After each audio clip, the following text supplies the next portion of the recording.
Saat Rasulullah menolak menjadi raja, wafatnya Rasulullah menyebar kisah keberanian dua pemuda Ansar melawan Abu Jahal. Ketika Nabi Adam dan Hawa menjadi saksi atas pencabutan nyawa iblis.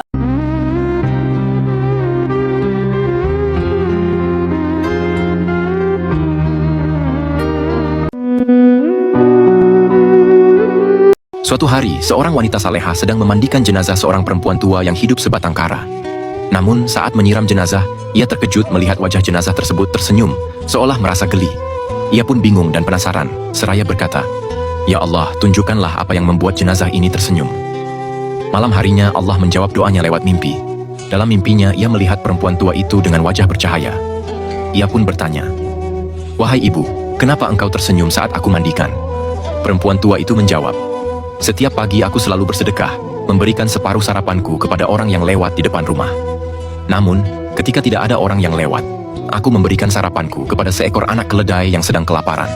Sambil berdoa, Ya Allah, ini juga makhlukmu, terimalah sedekahku. Dan ketika jasadku dimandikan, amal-amalku ditunjukkan. Ternyata, sedekahku kepada anak keledai itulah yang paling diridai Allah. Aku pun tersenyum geli karena tidak menyangka amal sekecil itu menjadi penyebab ridanya Allah." Inilah kisah sahabat sejati yang menjadikan tubuhnya sebagai perisai untuk Rasulullah Sallallahu Alaihi Wasallam. Saat perang Uhud, Talha melihat Rasulullah dikepung musuh dari segala arah. Tanpa ragu ia berlari menghampiri. Walau pedang dan perisainya sudah patah, Talha melindungi Rasulullah dengan mengorbankan tubuhnya. Ia berdiri tegap di depan Rasulullah, menahan serangan tombak, panah, dan pedang, hingga 70 anak panah bersarang di tubuhnya. Di saat Rasul hendak naik ke atas batu, namun beliau tergelincir. Talha yang berlumuran darah membungkuk dan berkata, "Wahai Rasulullah, gunakan tubuhku sebagai tumpuan." Dengan air mata menetes, Rasulullah melihat pengorbanan sahabatnya dan bersabda, "Jika kalian ingin melihat syahid yang masih berjalan di muka bumi, lihatlah Talha bin Ubaidillah." Kisah ini mengajarkan persahabatan sejati, keberanian berkorban tanpa pamrih. Ketika Rasulullah Shallallahu Alaihi Wasallam sedang melaksanakan tahajud, Allah mengutus 4 malaikat untuk menyampaikan janjinya. Siapa saja malaikat tersebut dan apa janji mereka? Malaikat Jibril berjanji, siapa saja dari umatmu yang bersalawat 10 kali sehari, akan aku bimbing tangannya saat melintasi jembatan Syiratal Mustaqim. Malaikat Mikail, sang pembawa rezeki berjanji, bagi yang bersalawat kepadamu, akan aku jamin rezeki mereka cukup untuk dunia dan akhirat. Malaikat Israfil berjanji, bagi umatmu yang bersalawat, aku akan pastikan mereka mendapatkan syafaatmu di akhirat. Dan terakhir malaikat Israel, pencabut nyawa berjanji, bagi umatmu yang bersalawat akan aku buat kematian mereka menjadi lembut. Ingatlah betapa besar kasih sayang Allah melalui sholawat. Tahukah kamu saat Rasulullah menolak menjadi raja dan memilih menjadi seorang hamba sahaya? Pada suatu hari, Allah mengutus malaikat Jibril untuk menyampaikan sebuah ujian besar sekaligus pemberian kehormatan kepada Rasulullah. Malaikat Jibril tidak datang sendirian, melainkan ditemani oleh malaikat Mikail. Malaikat Mikail berkata kepada Rasulullah, "Wahai Rasulullah, Allah menitipkan salam kepadamu dan menyampaikan sebuah pesan. Allah memberikanmu pilihan, yaitu menjalani kehidupan Nabi sebagai seorang raja atau sebagai seorang hamba sahaya." Tawaran ini bukanlah hal biasa. Rasulullah dihadapkan pada 2 jalan kehidupan yang sangat berbeda. Sebagai Nabi Raja, beliau akan memiliki kekuasaan besar, kekayaan yang melimpah, dan posisi duniawi yang tinggi. Sebaliknya, sebagai Nabi hamba sahaya, beliau akan hidup sederhana, tanpa kemewahan atau kekuasaan, tetapi tetap menjadi Nabi yang mulia di sisi Allah. Mendengar tawaran itu, Rasulullah tidak langsung memberikan jawaban. Beliau merenung sejenak, lalu menoleh ke arah malaikat Jibril. Malaikat Jibril memberi isyarat dengan berkata, "Rendahkanlah dirimu kepada Allah." Setelah mendapatkan petunjuk dari Jibril, Rasulullah menjawab dengan penuh keteguhan, "Aku memilih menjadi nabi yang hidup sebagai seorang hamba sahaya." Dengan jawaban ini, Rasulullah menunjukkan bahwa beliau tidak tergoda oleh kemewahan duniawi atau kekuasaan besar. Beliau memilih jalan hidup yang sederhana sebagaimana para nabi sebelumnya, yang selalu mengutamakan kerendahan hati dan ketaatan kepada Allah.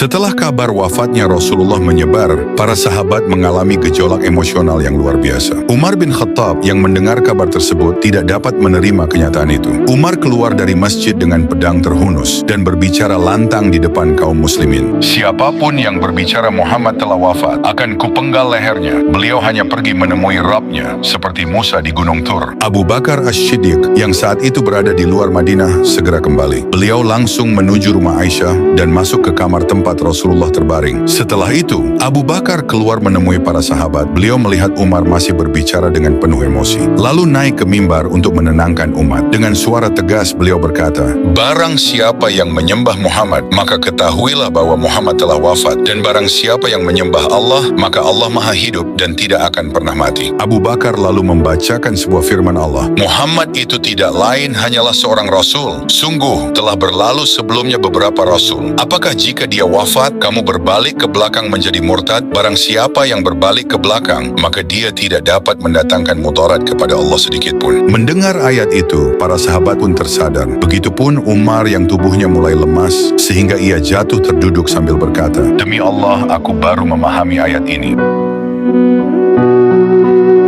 Tahukah kamu kisah keberanian dua pemuda Ansar melawan Abu Jahal, musuh besar Islam yang selalu menghina Rasulullah? Di tengah perang Badar, dua pemuda dari kaum Ansar, Mu'adz bin Amr bin Jamuh dan Muawiz bin Afra, mendatangi Abdurrahman bin Auf, salah satu sahabat Nabi. Dengan semangat membara, mereka bertanya, "Wahai paman, tunjukkan kepada kami siapa Abu Jahal." Abdurrahman terkejut melihat keberanian mereka, lalu bertanya, "Kenapa kalian mencarinya?" Dengan tegas mereka menjawab, "Kami mendengar dia sering menghina Rasulullah. Kami tidak akan berhenti sampai berhasil mengalahkannya, meski nyawa kami jadi taruhannya." Melihat tekad mereka, Abdurrahman pun menunjukkan Abu Jahal yang berdiri di tengah pasukan Quraisy. Tanpa ragu, Mu'adz dan Muawiz berlari menerobos barisan musuh langsung menuju Abu Jahal. Mu'adz berhasil melukai Abu Jahal dengan pedangnya hingga dia terjatuh dari kudanya. Namun Mu'adz juga terluka parah, tangannya hampir putus akibat serangan musuh. Sementara itu, Muawiz melanjutkan serangan dengan keberanian luar biasa. Ia berhasil melukai Abu Jahal lebih parah, tetapi akhirnya gugur di medan perang, syahid membela Islam. Setelah perang usai, Rasulullah memerintahkan para sahabat untuk mencari Abu Jahal. Abdullah bin Mas'ud menemukannya tergeletak di tanah. Dengan penuh keyakinan, Abdullah menginjak lehernya dan berkata, "Wahai musuh Allah, akhirnya Allah menghinakanmu." Abdullah pun menghabisi nyawanya. Begitulah akhir hidup Abu Jahal, musuh besar Islam yang akhirnya menemui kehinaan. Tahukah kamu, ketika Nabi Adam dan Hawa menjadi saksi atas pencabutan nyawa iblis? Pada akhir zaman nanti, ketika iblis menyadari bahwa ajalnya telah tiba, ia berusaha melarikan diri ke berbagai penjuru langit dan bumi. Iblis mencoba naik ke langit untuk bersembunyi, tetapi semua pintu langit telah tertutup baginya. Ia tidak lagi diizinkan masuk setelah pembangkangannya kepada Allah. Kemudian iblis pergi ke dasar lautan, berharap tempat itu cukup tersembunyi dari pandangan malaikat. Namun malaikat Israel tetap menemukannya, karena tidak ada tempat di alam semesta ini yang mampu menyembunyikan makhluk dari kehendak Allah. Lalu iblis memanjat puncak-puncak gunung yang tinggi, berharap malaikat maut tidak dapat mencapainya. Namun sekali lagi Israel muncul di hadapannya. Akhirnya iblis tiba di tempat pertama kali ia diturunkan ke bumi. Di sana malaikat Zabaniyah telah menghadangnya dengan rantai-rantai dari neraka. Pada saat itu, bumi dikelilingi oleh para malaikat Zabaniyah yang akan menikam iblis dengan bebatuan dari neraka. Iblis pun merasakan siksa sakaratul maut yang begitu pedih